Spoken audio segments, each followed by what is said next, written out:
ES Audio. From the Evening Standard in London, I'm Mark Blunden and this is The Leader. The Conservative mayoral hopeful Daniel Korski has dropped out of the race to become Tory Mayor of London after a claim that he groped a television producer at Downing Street. Daisy Goodwin alleged in newspaper articles published in The Times and Daily Mail that she was touched inappropriately by Korski 10 years ago. Now in a statement, Korski says he's withdrawn from the race but categorically denies the allegations made against him. Following his announcement, Conservative officials said the contest to be the party's pick in next year's mayoral election would proceed with just the two other shortlisted candidates, Hossain KC and Susan Hall. But Samuel Kasumu, a former mayoral hopeful who failed to make the Conservative long list, was among those urging CCHQ to reopen the contest. Let's find out the latest in the fallout of the Korski allegation and what this means for the remaining Conservatives hoping to fight Labour's incumbent Sadiq Khan, who himself is seeking a third term. We're joined by the Evening Standard City Hall editor, Ross Lydall. Ross, what's the background to the allegation against Korski? Well, this revolves around an incident that happened 10 years ago in Downing Street, where Daisy Goodwin, who was then a TV producer, she's probably better known now as a novelist and as the sort of creative force behind Victoria, the sort of drama documentary. She met with Daniel Korski in Downing Street. At the time, Daniel Korski was a SPAD, or special advisor to David Cameron, who was the Prime Minister at the time. And she tells in an article in the Times a couple of days ago how basically she was made to wait for an hour before then having the meeting with Mr. Korski. And at the end of the meeting, she alleges that he touched her breast on the way out. And she first mentioned this issue about 7 years ago, but without naming Dan Korski. However, in the article in the Times, and she also did a piece in the Daily Mail this week, she chose to name him. And the reason she named him was because he was running to be the Tory candidate for Mayor of London. How come it's emerged again now? Daisy Goodwin is quite clear about the reason for coming forward now and essentially naming Daniel Korski. She said it was because he was running for the Tory candidacy to become Mayor of London. So basically, as soon as she became aware he'd put his hat into the ring, she decided it was time to essentially name him as her alleged attacker, I guess you could say. I guess it's some form of sexual assault. So that's why she decided to actually put his name in the public domain in relation to this alleged incident. You were reporting at the last hustings where Korski walked out. What happened? So this was on Monday night at the Conservative Environment Network, which is a sort of think tank just down in London Bridge. And there have been about a dozen or so hustings that have taken place already. The Tory mayoral race sort of got underway a couple of weeks ago. However, basically only the very first one were press invited to. So this was the second occasion that we're actually able to go along and watch the three candidates, as it was on Monday night, answer questions. So I'd gone along with the Evening Standard photographer. There were one or two other journalists there as well. And what happened was, maybe about an hour into the proceedings, Daniel Korski then suddenly sort of made a sort of gesture to the chairman, say, "I'm terribly sorry, this will be my last answer. I do need to leave. I've got somewhere else to be." Was there any immediate indication as to why? At the time, we didn't know why that was. It only sort of transpired about 20 minutes later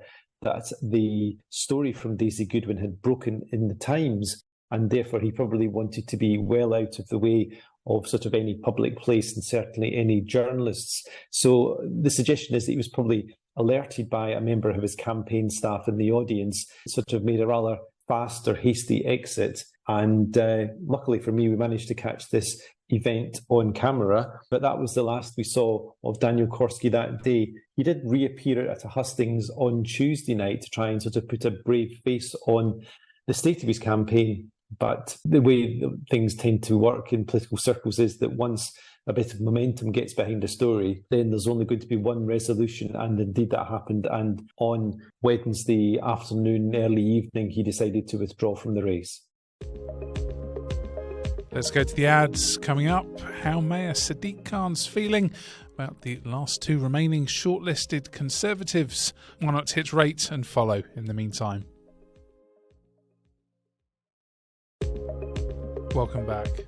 Ross, how does Dan Korski withdrawing from the race change things for the remaining two shortlisted hopefuls, Susan Hall and Hossain? I think it's fair to say that Susan was probably already in first place. She is the best known of the three candidates by quite some distance. She's been a councillor for 17 years and she is also a London Assembly member. She's been the leader of the GLA Tory group for a number of years as well. So she's pretty well known amongst activists and party members, and that's the key electorate at this stage. There's about 20,000 London Tory members who essentially will decide who their candidate is going to be, and many of them will have heard of Susan Hall.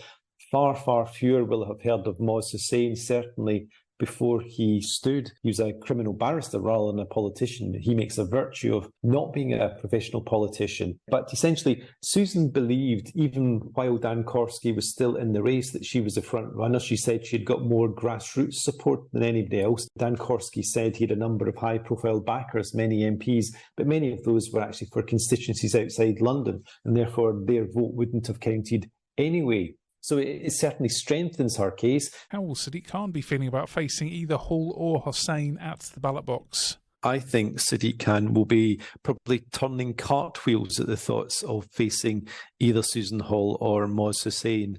I think with Susan Hall, he would know exactly what he gets. He comes up against her on a monthly basis at City Hall. Susan Hall has many virtues and may well appeal to many Conservative voters in London, but I think Sadiq Khan would feel that he would be able to get the better of her.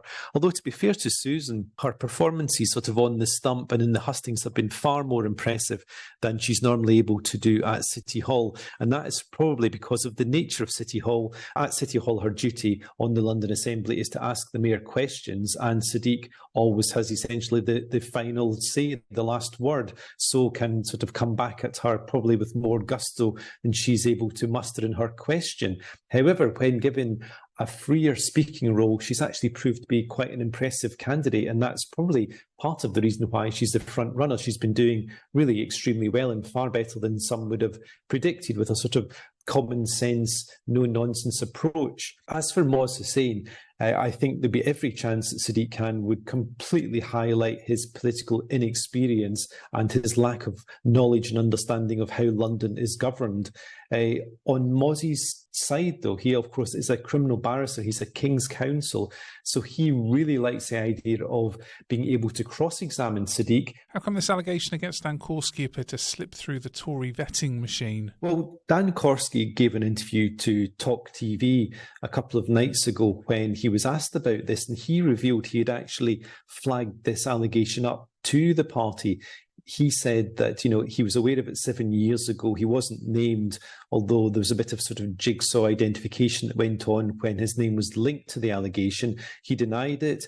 It was felt, I guess, by the party selection process that it was an unproven allegation and that he was an innocent man and that he'd flagged that he did the right thing, and they decided to proceed. Perhaps that showed a degree of naivety, shall we say, by the party high command. It's always likely with the hurly-burly of politics that these sort of things will get flushed out at some stage and be used against people. Not all is fair and above board in the world of politics. So there was a vetting process, but the issue now seems to be whether the Tories should look again at their vetting process. There was a hint this morning from Neil O'Brien, a government minister, that they may actually look to reconsider how they select candidates. What's next for Daisy Goodwin's complaint with the Cabinet Office? Daisy Goodwin has said that she eventually was able to get through to the Cabinet Office. She compared it to trying to make a complaint to BT when your phone is broken. But she did receive a call back from a Cabinet Office official who told her that the process would now start. So she'd made an official complaint. This, of course, was in relation to Daniel Korski's position. He was working for the government at the time. Whether the Tory party launches a separate investigation, we have to wait and see, but the ball is rolling in terms of that. Of course, the damage is now done. Daisy Goodwin's aim really was essentially to highlight what she believed was an unacceptable practice in the workplace. She's essentially almost become a sort of part of the Me Too debate, the fact that women for many years have suffered the reality of abuse of power by men. And what next for Dan Korski? How was he when you interviewed him here at the Evening Standard? The bookies are saying that I'm the new favourite. But at the end of the day, it's down to the Conservative Party and its He members. came into the Evening Standard TV studio. We did a lengthy interview. He seemed an exceptionally intelligent individual, lots of ideas, possibly too many ideas. He was the man with the sort of blue sky thinking. His weakness, I think, was that he was essentially a throwback to the Cameron George Osborne era, which was obviously a time when Tories had considerable success. They formed a government with the Lib Dems.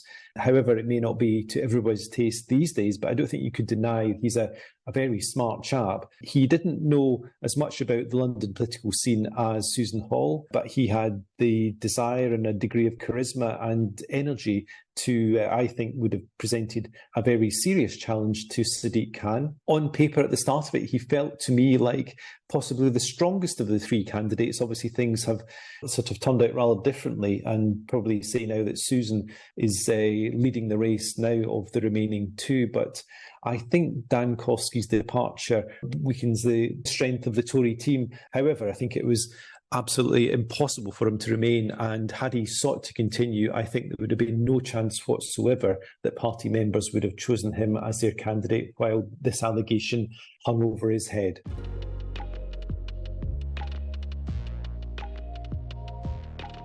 There's more on this story in the Evening Standard newspaper and online at standard.co.uk. That's The Leader. We're back on Friday at 4 p.m.